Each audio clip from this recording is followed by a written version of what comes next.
তিনটে চোর যখন এক বয়স্ক অন্ধ মানুষের বাড়িতে চুরি করতে যায়, তারা ভাবে মানুষটা তো অন্ধ, তাই চুরি করতে সুবিধা হবে।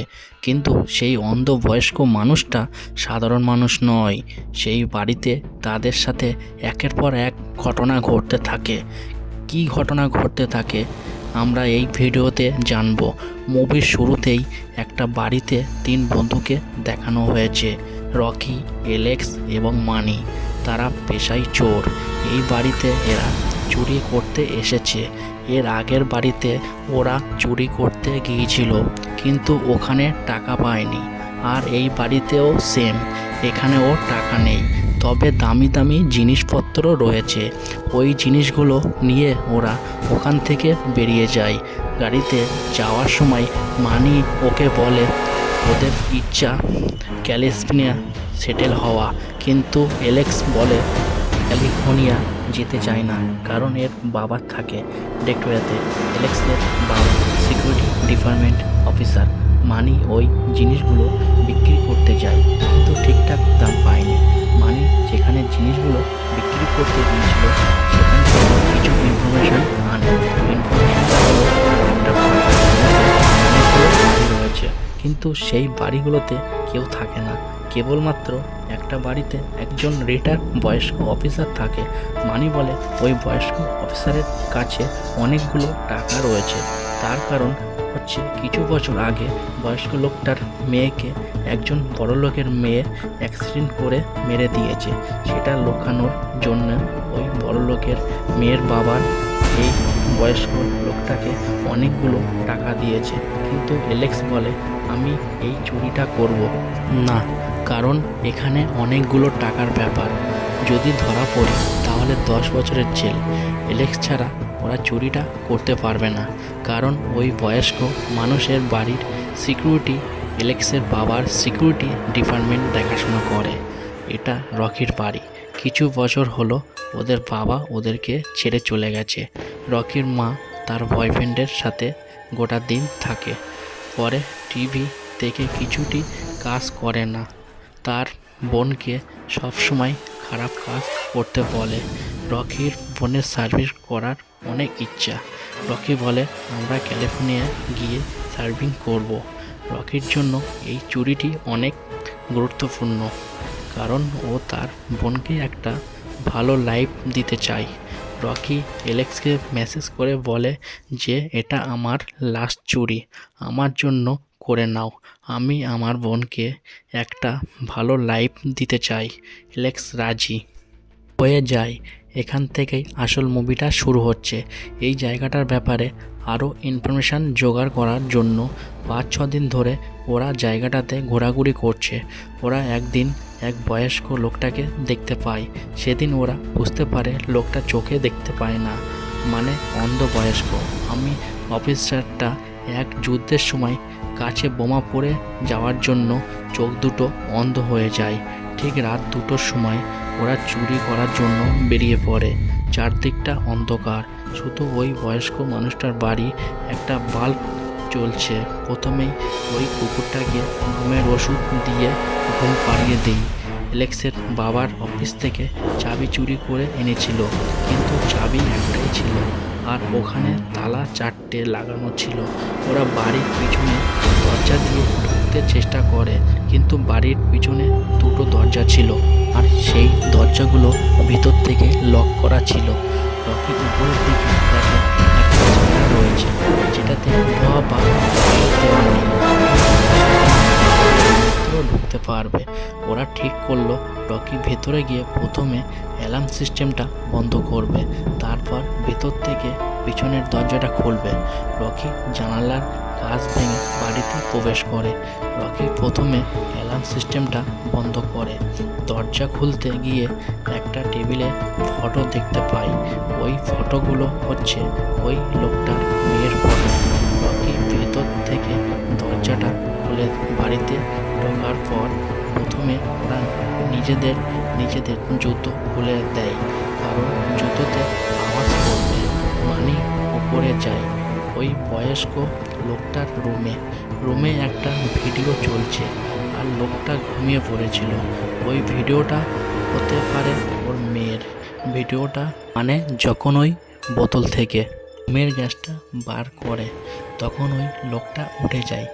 ওই ভিডিওটা বন্ধ করে আবার লোকটা ঘুমিয়ে পড়ে। লোকটা মানিকে দেখতে পায় না, কারণ লোকটা মানিক ঘুমের গ্যাসটা ছেড়ে ওখান থেকে চলে যায়। ওরা টাকা খুঁজতে থাকে কিন্তু টাকা পায়নি, কিন্তু একটা দরজা পায় যেখানে অনেক বড় তালা দেওয়া। ওরা ভাবে টাকাটা এই রুমের মধ্যে আছে। মানি ওই তালাটা খোলার চেষ্টা করে কিন্তু খুলতে পারেনি। মানি ওর ব্যাগ থেকে একটা বন্দুক বার করে। তখনই অ্যালেক্স বলে, তুমি চুরি করতে এসছো, বন্দুক নিয়ে কেন এসছো? আই নো, তো বন্দুক নিয়ে চুরি করা মানে যার বাড়িতে তুমি চুরি করতে এসেছো সে তোমাকে মেরেও ফেলতে পারে। মানি অ্যালেক্সের কথা না শুনে ওই তালাটিকে শ্যুট করে দেয়। মানি বন্দুক নিয়ে আসায় অ্যালেক্স ওখান থেকে রেগে চলে যায়।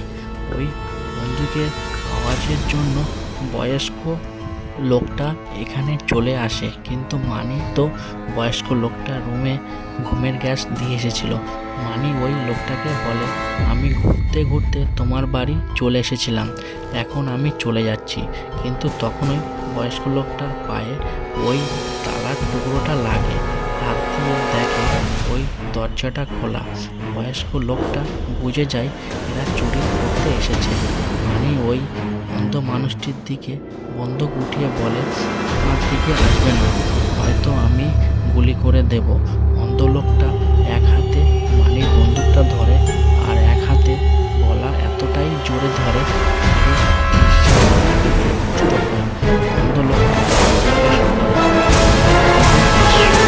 আমার বাড়িতে। মানি বলে, আমি একাই এসছি। রকি ভাবে পাশে ফেলা লোহা দিয়ে ওই লোকটাকে মারবো, কিন্তু লোকটা ততক্ষণে মানিকে শ্যুট করে দেয়। রকি ভয় পেয়ে যায়, ও একটা আলমারিতে গিয়ে লুকিয়ে যায়। এদিকে অ্যালেক্স গুলির আওয়াজ পেয়ে আবার বাড়িতে আসে, কিন্তু অ্যালেক্স জানে না যে ওই অন্ধ লোকটা মানিকে মেরে দিয়েছে। অ্যালেক্স ওই লোকটাকে দেখে বাথরুমে লুকিয়ে যায়। অন্ধ লোকটা ওই কাঁচ ভাঙা জানলাটা সিল করে দেয়, যে জানলাটা দিয়ে রকি প্রথমে বাড়িতে প্রবেশ করেছিল। রকি যে আলমারিতে লুকিয়েছিল সেই আলমারিতে আবার ওই অন্ধ লোকটা আসে এবং তার গুপ্ত একটা জায়গা ছিল, সেখানে একটি সিকিউরিটি সিস্টেম দিয়ে লক করা ছিল। একটি তিসরি যেটা খুলে দেখে সব কিছু আছে কিনা। সেটা খুলতে রকি ওই সিকিউরিটির পাসওয়ার্ডটা দেখে নেয়। অ্যালেক্স রকির কাছে এসে বলে, ও পুলিশ ডাকার আগে আমরা পুলিশ ডেকে নিই। রকি অ্যালেক্সকে চুপ করিয়ে ওই তিসরির দিকে যায় এবং রকি পাসওয়ার্ডটা খুলে টাকাগুলো ব্যাগে ঢুকিয়ে নেয়। অ্যালেক্স বলে, এই সামনের দরজা দিয়ে বাইরের পিছনের দরজা রাস্তা রয়েছে। রকি তাড়াতাড়ি যেতেই ওই দরজা দিয়ে ওই অন্ধ লোকটা বেরিয়ে আসে। রকি আর অ্যালেক্স কোনো আওয়াজ না করে ওখানে দাঁড়িয়ে পড়ে। অ্যালেক্স হালকা হালকা পিছনে যেতেই একটু শব্দ হয়ে যায়। লোকটা শব্দ শুনে একদম অ্যালেক্সের দিকে বন্দুক উঠিয়ে দেয়। তখনই মানির পড়ে থাকা মোবাইলটা বেজে ওঠে আর ওই মোবাইলটিতে গুলি করে দেয়। আর্মিতে থাকার জন্য লোকটির নিশানা একদম পারফেক্ট। লোকটি মানির লাশটা নিয়ে চলে যায় আর ওরা এই সুযোগে দরজা খুলে ভেতরে প্রবেশ করে যায়, কিন্তু ওরা জানে না যে ওর ভেতরে ওদের জন্য কি অপেক্ষা করছে। বয়স্ক মানুষটা ওই রুমে যে রুমে ওরা জুতো খুলে রেখেছিল হাত দিয়ে দেখে ওখানে এক জোড়া নয় 2 জোড়া জুতো খোলা আছে। ও বুঝে যায় শুধু একজন নয়, আরও লোক রয়েছে এই বাড়িতে। তাড়াতাড়ি ওই লকারের দিকে যায়, খুলে দেখে ওখানে কিছু নেই। ও পুরো রেগে যায়। ওইদিকে অ্যালেক্স আর রকি বাইরের দরজা খুঁজতে খুঁজতে হট করে একটা মেয়েকে দেখে। হাত সব বাঁধা, ঘরে কাগজ। রকি দেখে বলে, এটাই সেই মেয়ে যে অন্ধ মানুষের মেয়েকে অ্যাক্সিডেন্ট করেছে। মেয়েকে অ্যাক্সিডেন্ট করার জন্য এই মেয়েকে বেঁধে রেখেছে। রকি আর অ্যালেক্স এই মেয়েটিকে খুলে তাড়াতাড়ি এখান থেকে নিয়ে যায়। ওরা বাইরের দরজাটা পেয়ে যায় তাড়াতাড়ি। অ্যালেক্স ওই দরজার তালাটা খুলে তখন ওই দরজার বিপরীত দিকে লোকটা একটা বন্দুক নিয়ে দাঁড়িয়ে আছে। ফায়ার করে অ্যালেক্সের কানে গুলিটা লাগে। 2-3টে গুলি ফায়ার করে দেখা যায় ওই মেয়েটির লেগে গেছে। ওই মেয়েটির গুলি লাগার জন্য বয়স্ক মানুষটা অনেক ডিস্টার্ব হয়ে যায়, কান্নাকাটি করছে। কিন্তু কেন? ওই মেয়েটা তো তার মেয়েকে অ্যাক্সিডেন্ট করেছিল। এইদিকে এরা ওই রুম থেকে বেরিয়ে সামনের দরজার দিকে যেতেই দেখে ওই কুকুরটা ঘুম ভেঙে গেছে। ওরা ওখানেই দাঁড়িয়ে যায়, কারণ ওরা দৌড়ালে কুকুরটা ওদের পিছনে দৌড়াবে।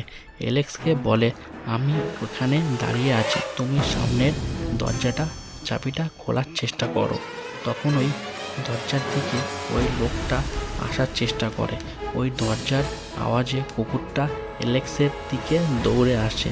অ্যালেক্স রকিকে নিয়ে উপরের দিকে দৌড়ায়, একটা রুমে ঢুকে যায়। সেই রুমে ওরা ফেঁসে যায়। অন্ধ লোকটা বাইরে থেকে দরজা আঘাত দিতে থাকে। তখন ওরা একটা ভেন্টিলেটর দেখতে পায়। অ্যালেক্স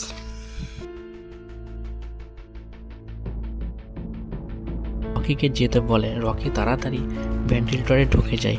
এইদিকে এই দরজা দিয়ে কুকুরটা অ্যালেক্সকে আক্রমণ করে, জানালার বাইরে ফেলে দেয়। অ্যালেক্স একটা কাচের উপর পড়ে, যেটা আস্তে আস্তে ভাঙছে। অ্যালেক্স যে কাচের উপরে পড়ে বেহুশ হয়ে পড়েছিল, তার ঠিক নিচে লোকটা ঘোরাঘুরি করছে। এইদিকে এই কুকুরটা ওই ভেন্টিলেটরে ঢুকে যায়। রকি কিছু দূর গিয়ে এমন একটা জায়গাতে ফেসে আছে যে জায়গাটা দিয়ে একদম নিচে চলে যাবে। তখন এখানে কুকুরটা পৌঁছে আস্তে আস্তে নিচে যাওয়ার চেষ্টা করে, কিন্তু পড়ে যায়। এইদিকে ওই গাছের উপর দিয়ে আস্তে আস্তে চেষ্টা করে। তখন ওই লোকটা জানালা দিয়ে অ্যালেক্সকে শুট করে দেয়।